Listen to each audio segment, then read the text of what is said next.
In the middle of the night, a 22-year-old woman named Amina walked out of her home in Tunisia and vanished. She left her passport on her desk and her phone on her nightstand. At exactly 3:17 a.m., a single photograph was delivered to every member of her family's contact list simultaneously. The image showed her own forearm, marked with a freshly inked sequence of 11 ancient Nordic runes. Elias K., a veteran psychological profiler, was called in to analyze the case. Elias had spent the last 3 years in a self-imposed retirement following a personal tragedy, but he recognized the deliberate nature of this act. He saw a woman who wasn't running away, but running toward a specific psychological destination. When an investigation points to a symbolic trail rather than a physical one, the objective shifts. The goal is no longer to track a body through space, but to decode a mind through its chosen language. Amina's retreat was the result of a long, silent trauma. For years, she had cared for her father as Alzheimer's disease slowly erased his memory, leaving her to mourn a man who was still physically present. This experience often triggers what clinicians call the freeze response. It is a survival mechanism where the nervous system stalls, halting the processing of pain to prevent the mind from being overwhelmed by a reality it cannot change. In this state, traditional talk therapy rarely works. Deep trauma can physically shut down Broca's area, the part of the brain responsible for speech, rendering the experience literally unspeakable. If the brain cannot find the words to hold its grief, it seeks out alternative systems to organize the chaos and keep itself from becoming a permanent prisoner of the past. This process relies deeply on somatic encoding. It is the biological reality that the physical body stores memories and stress that the conscious mind is unable or unwilling to voice. To bypass this mental block, the body itself must be engaged. Amina chose the acute rhythmic pain of a tattoo as a way of anchoring her consciousness back into her physical self. Intense physical sensation forces a disassociated brain to stop floating. It provides a biological signal that the individual is present, forcing the mind to reconnect with the dermal layer and the immediate environment. This physical approach to processing emotion has an unexpected parallel in modern pop culture, specifically in the highly structured world of K-pop. This photograph shows 13 members of a performance group moving as a single, synchronized unit, where every individual action is part of a larger architecture.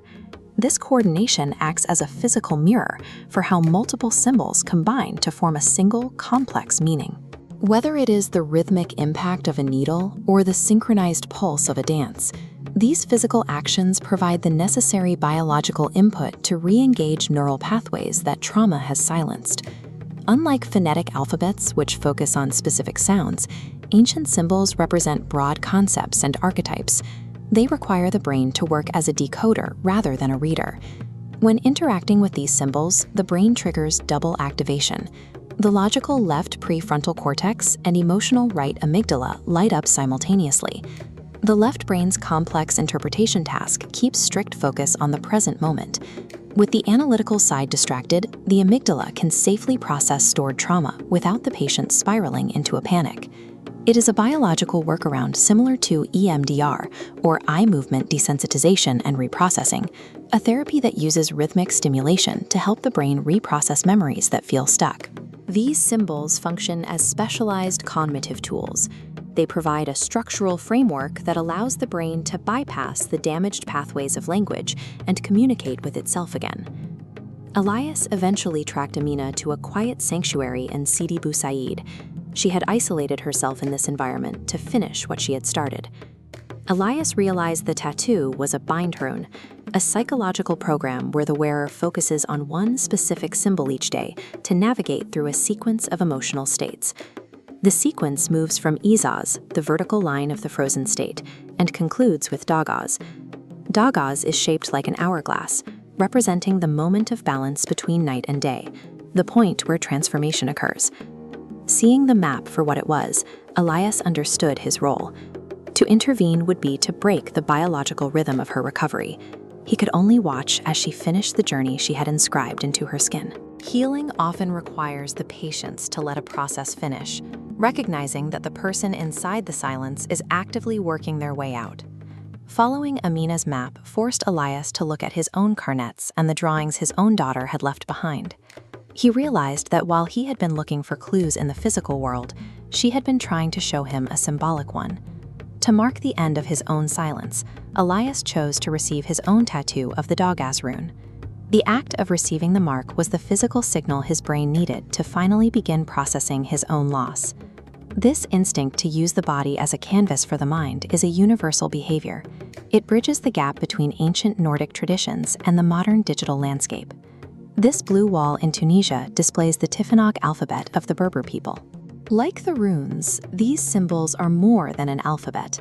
They are an ancient system of meaning that people have carved and painted into their environments for centuries. These ancient symbols are biological survival tools. They are the mechanisms we use to navigate the silence of the mind, proving that when we cannot find the words, we will instinctively write a map to our own survival directly onto our skin.